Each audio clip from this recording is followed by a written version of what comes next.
The sound is working. Okay. Let me know if there's anybody out there listening. I'm just doing these. I'm starting, trying to start my podcast again. It's like it takes like 90 years to start a podcast because it's like so difficult. It's difficult, but I'm not gonna quit. I'm gonna keep trying. People need to know what's going on. At least have some kind of perspective about life. So I'm calling this the Ill Repute Society. I have another channel and I call it the Women of Ill Repute Society, meaning, you know, just people, women that are kind of looked down upon, which is pretty much all of us. Um, and that's it. I should have used my mic. I can't tell if this is good sound or not. Let's see here. Say, what does the mic say? Let's see that. I'm not cutting it off. Anyway, so um, I try, I try to have conversations with people about what's happening in the United States of America, and it's difficult. It's difficult because I feel like I feel like people want to stay in happy world. They don't want to realize that we are living in a very, very bad and dangerous time. And I don't think that people want to deal with it. I think people are terrified. And I don't think that they want to deal with the fact that everything about our lives is going to change, you know? And it's changing so fast and it's so scary that most people can't cope with extreme stress or extreme change very quickly or very easily. And people like me, like I have PTSD, okay? And I've had it for many, many years before I even knew what it was because I've experienced a lot of things. Like, I was kidnapped when I was, well, attempted kidnapped when I was 4. My mom was pregnant with my little sister. We were in a store called Barker's in upstate New York in Wappingers Falls. And a very fat white lady decided she was going to take me with her home. My dad was smoking in his Cadillac, music blaring. He was supposed to be watching out for us to come out. He wasn't. He wasn't watching. And my poor mom, she's like 8 months pregnant, running through the store, um, yelling for me, help, help, And then people finally listened to her, and I didn't end up getting kidnapped. And then when I was in high school, I actually was kidnapped. And, so those type of things. And then in the early 90s, when I started my comedy career, I was attacked by a very ugly but popular comedian, and Keith Robinson. And I don't have to lie about his name because there's a police report and whatever. He beat the snot out of me over like something like $90. So you can look him up. He's a comic. He works at the Comedy Cellar in the city. So when I say things like I understand stress, I understand PTSD, um, I mean it. I'm not lying. I'm not like making up stories, and I'm not trying to feel sorry for myself. I'm just saying that there are certain types of people that are always thinking 10, 15, 20 steps ahead because they have experienced PTSD so severely, right? And they try their best to constantly be overcompensating for safety. So when this shit started happening in the United States, I said, the first Trump presidency, I didn't think he was ever going to leave. And I was afraid that he wasn't. And then January 6th happened. And then when Joe Biden got elected with Kamala Harris and everything, I thought to myself, maybe they shouldn't leave. Like maybe they shouldn't leave the office at all because I'm going to fuck with my hair a little bit here because I'm annoyed by one of these pins. Okay, not this one. Um, I thought to myself, why should they leave? I mean, like, why should Kamala and Joe leave the White House when they know that it's going to be a disastrous shit show for the American people? I mean, we're practically under martial law. We have masked ICE agents that don't have badges, that don't have any accountability to any of us. Like, you know how when you get arrested and you say name and badge number? Yeah, there's none of that shit. No. They're just allowed to, like, say, I'm ICE. Fuck you. I'm a federal agent. And if you smack them or you fight them or you try to figure out who they are, you're charged with a federal offense, like a assault on a federal officer that has just been like deputized, like that formerly was working at Chipotle. Some like 19-year-old kid, some 80-year-old dad that's been home watching Fox for 10 years. Suddenly, I'm an ICE agent. Yeah. So it's difficult. It's really difficult to figure out or navigate what we're supposed to be doing here. I mean, like, what the hell can we do? Like, how can we even protect ourselves when we don't know who the hell these people are? How can we protect ourselves when we don't even know if anybody is watching the store? We don't. So I think people need to come together and let's try to. We have to do something. I don't know what else we can do. I know we could strike, but the job market sucks, and we're all like, scared and trying to save money for pantry. The pantry. So there's a lot of topics I want to talk about tonight, and I'm hoping that someone somewhere gives a shit and wants to talk. I don't have any like phone line or anything. All I can do is I can't see where okay. I've really honestly never done these live things before, so I'm trying my best. Okay, I have no watchers and I have no comments, which is fine. It's fine. It's my first one. So I don't care. I'm just going to talk and talk and talk. And hopefully, I don't know, maybe one person will hear what I have to say or any people. Frankly, I don't really care if, oh, share to screen. Okay. Okay. No, I don't want to show that. So what I wanted to talk about tonight was, Donald Trump is he was pissed about the jobs report. So there you go.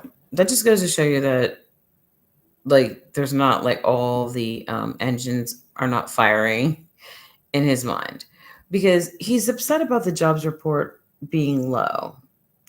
But what did him and Doge just do? They fired a whole ton. I don't have the numbers. I'm sorry, next time I will. They fired like tons of federal employees from the Parks Department, the DMV, like everywhere. That's like a federal job. And then suddenly he's like, oh, there's no jobs. It's like, is that a surprise to you, sir? Mr. Trump? I mean, are you thinking you fired so many people during the Doge situation? And it's really funny because Trump acts like just because he's sick of Elon Musk and he no longer cares about whatever happens to Elon Musk and he's not in his face anymore and his little exclamation point is not in his office picking buggers and wiping them on his desk. He just thinks he can like magically delete Elon Musk. Elon Musk is still all up in it. And Musk knows he has something. He must have a video or something on Trump. So I think that like Trump was like, hey, just step back. Like, just step back. And he did because he was afraid. But Musk is not going to play that. And okay, so if Musk promised us that he was going to delete $2 trillion from the federal budget so that there'd be more money for Americans, Shouldn't he have to pay that money back since he actually spent more to destroy everyone's lives? Like all those people are on unemployment now, and all the military that he canceled their jobs. I mean, even if people are trans, like you hire them, they're trained officers, they know what they're doing. And there's hundreds of them. So then you dishonorably discharge them and say they're mentally ill so you don't have to pay their benefits and they lose their health insurance. But the whole time, them being trans was fine. And then one president comes along and says, oh no, I'm going to fire you now. And the dishonorable discharge of military officers just because they're Black, just because they're Latino, just because they're from other countries. Why did you let them sign up in the first place? Why did our country allow so many people to be so potentially victimized by a psycho?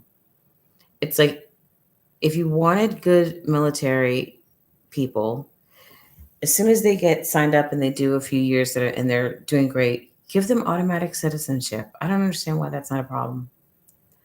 I don't understand why that is a problem. Sorry. If someone gets a Purple Heart, automatically citizenship. Why do they have to fight for citizenship when they're fighting for our citizenship? They're fighting for us. But somehow, oh no, you were in the military, you're from China, Japan, you're from Mexico, you're out of here. No benefits, and you're just honorably discharged, which means you can never come back. I mean, the desperation for ICE and Trump and all the shit that they're doing is so obviously just a disgusting white supremacist money grab. There's no other way.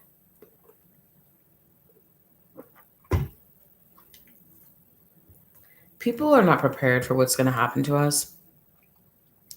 When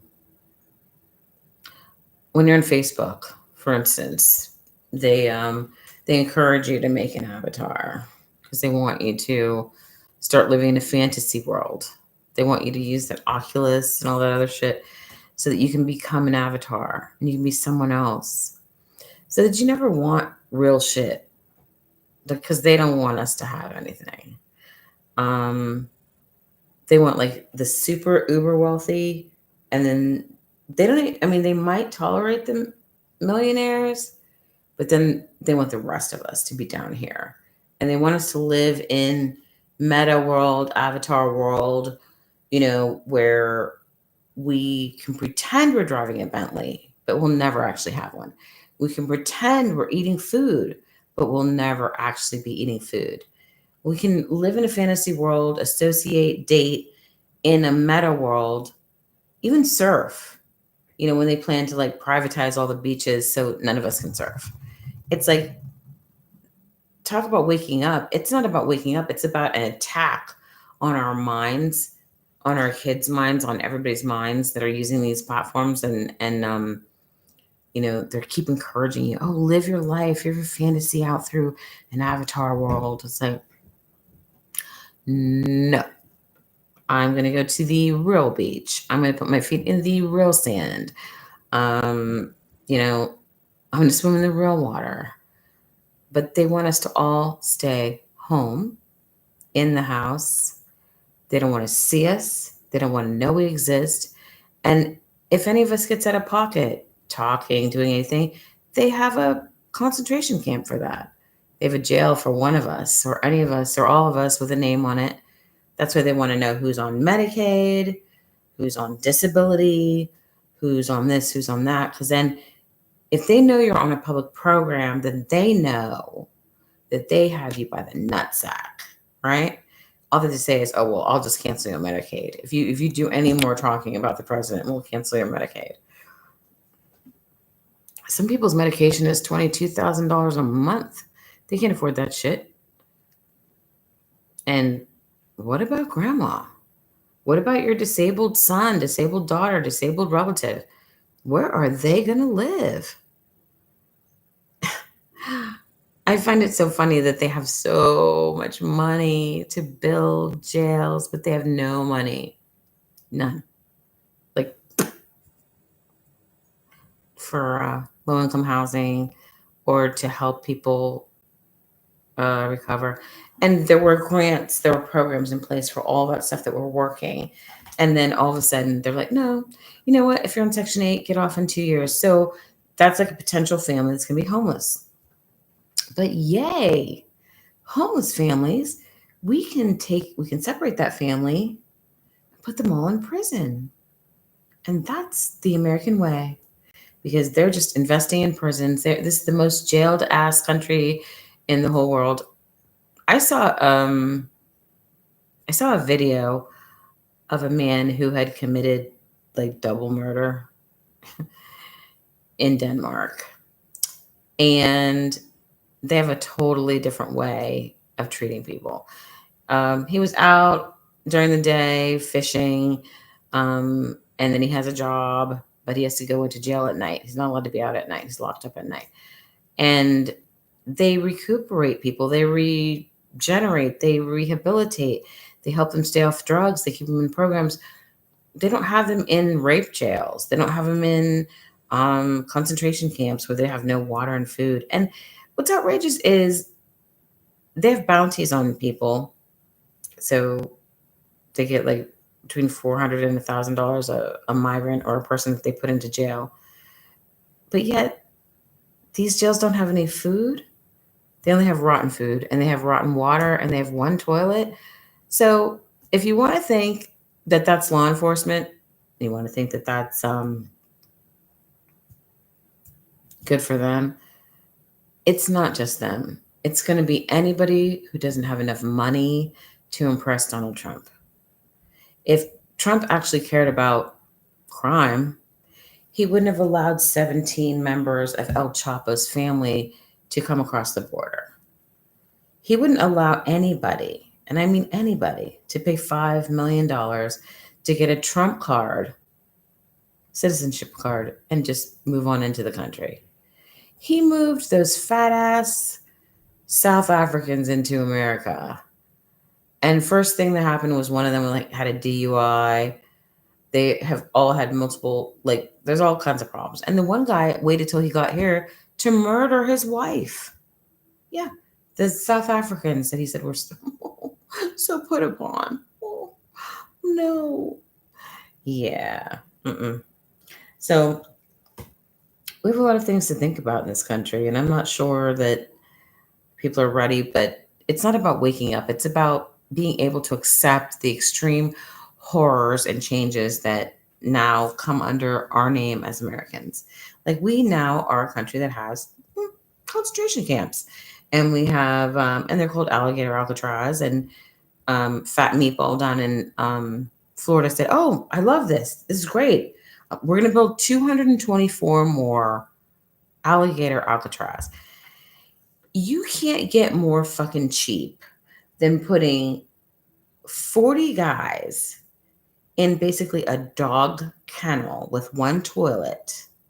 So you bring a plane full of 400 people, you put them all in a dog kennel type situation. You feed them once a day, they drink toilet water. Wow, what a great business plan. And then you have a man, Robert F. Kennedy Jr., who thinks that vaccination and decent medical care about disease control is stupid. But we have all these packed in people, right? We have measles on the go. We have sexually transmitted diseases on the go. We have malaria possibility because there's these new mosquitoes. I mean, sexually transmitted diseases, a lot of them are resistant to antibiotics now. So we have people packed in: heat, dirty water, lack of medication, lack of clean food. So where do you think all of these diseases are going to fester? They're going to fester in those jails. Those jails, the people that are in those jails are not alone. People work in those jails. There's corrections officers and there's nurses, and they go home and they have families and children, and they're going to spread those diseases to them, and there's nobody controlling it. So we all like, I particularly am not this person I'm talking about, but you people out there who think that nothing is going to affect you, you are wrong. You're wrong. Because not only will your whole family be exposed to diseases and or that one family member that works for ICE that you don't know about that is going to bring diseases to your house, um, you need to think about that and you need to vote about that. And we need to figure out a way to get together and be a democracy and a real people. I don't understand why everybody's so weak now. Where's MAGA now? MAGA was like, oh, and like MAGA got ripped off and they got dogged out and their benefits have been ripped. They are being reamed up the butt. So you want to tell me that you're a MAGA supporter, but you're fine with losing everything. Your health insurance, your medication, your home, your Section 8. Don't tell me that MAGA is not on Section 8 because please tell me how that many people were able to be available for that many rallies that didn't have jobs. They had to be on benefits, either Social Security, disability, food stamps, some kind of housing program. Nobody has time to be running around to those damn rallies that it works regular work, regular jobs. No. And even statistically, more white people are on benefits than Black people or Hispanic people or anybody else. So don't give me that shit. People need to realize that it's going to get so ugly. We're going to have shortages. We're going to have bad things are going to happen to us. And there's nobody to protect us. No, even sexual harassment right now. There's nobody to tell. Like statewide, yeah. But then you have to go to the Department of Justice to who? Who are you going to tell? And if something bad happens, who are you going to tell? You're going to tell this guy, or you're going to tell Pam Bondi? Like who can? Trump has every agency locked up, so no one can report anything to anybody, and we're all fucked basically. So we might as well all just be fucked and band together and try to do something, because the world can't turn if people aren't working to turn it. So I don't think it's all lost. I think it's pretty close to lost, but I think that if we all could agree to boycott and who's working in the White House, who the fuck is the staff? Y'all motherfuckers need to walk out. You need to leave. Whoever flies the Air Force One, break out. Whoever is cleaning, leave. Why? I don't see why anybody works there. I don't know why anybody works there. That is a fascist White House. I mean, they tore up the Rose Garden. First of all, the first presidency, she tore up all of Jackie Onassis's cherry blossom trees that she got from Japan from a state visit. Nice. She made it look like a green graveyard, and now they tore it up and made it into a basically a barbecue pit or a patio that they plan to have UFC fighting at the White House.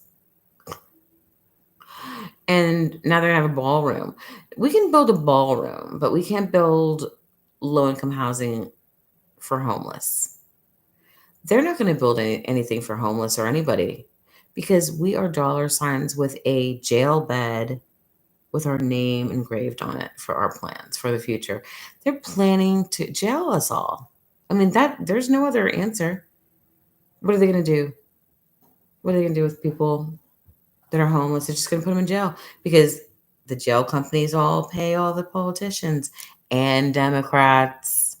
Yeah, I see you. I know you're on there too. We have to come up with a strategy to try to protect ourselves and our families. And all I can say is save food and save money and save charcoal. I just think that it's summer, people are trying to enjoy the last of their summer, but we've got to stay on point, and we have to remember that like we can't forget or stop noticing what's happening. It's very real, very serious. I just wish that I just wish that somebody I wish we could find a hero that was strong enough and not so attached to Israel and so attached to be like beholden. We need someone that like is real, that isn't beholden. Like AOC, she doesn't have investments in that crap. And we need people that are more pure on the Democratic side who are scrappy. We don't need people that are all hooked up with Netanyahu. Israel's one thing I understand, but Netanyahu's in charge of it. So unfortunately, we can't you can't do business with that one and say we're not supporting this horror over here.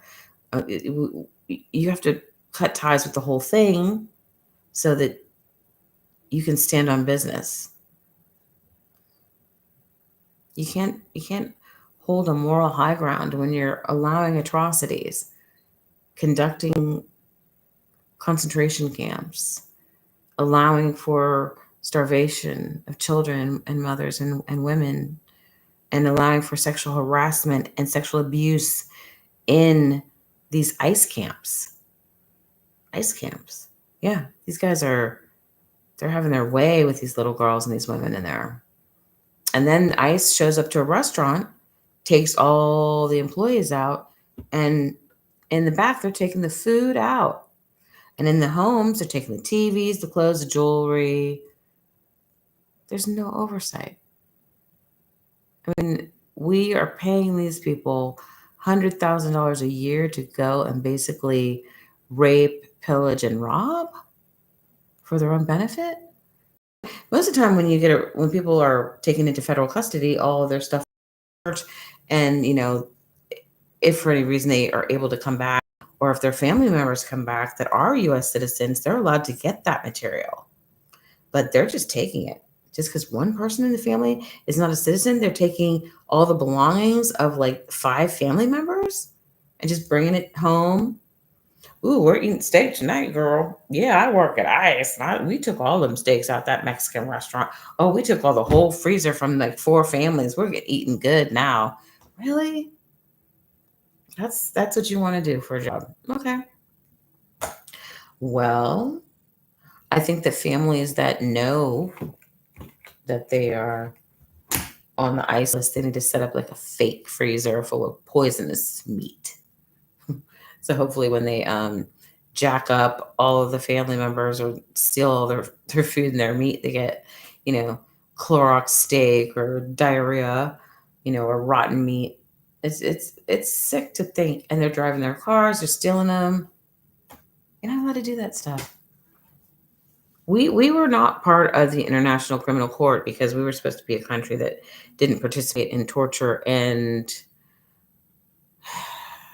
concentration camps and this type of stuff. But we know we have participated in torture. We have black sites.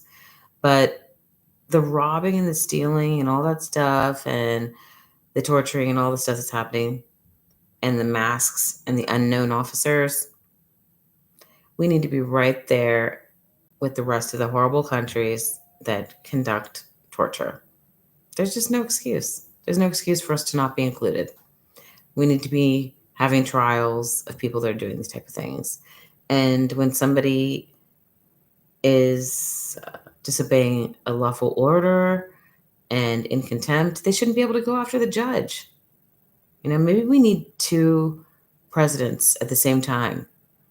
Maybe we need like one to check the other one, because obviously when everybody has the same the same brain, and they're all evil, and they have all that power, look at where we're going. They're trying to destroy brown people and the middle class, and the homeless are just completely sitting ducks and victims.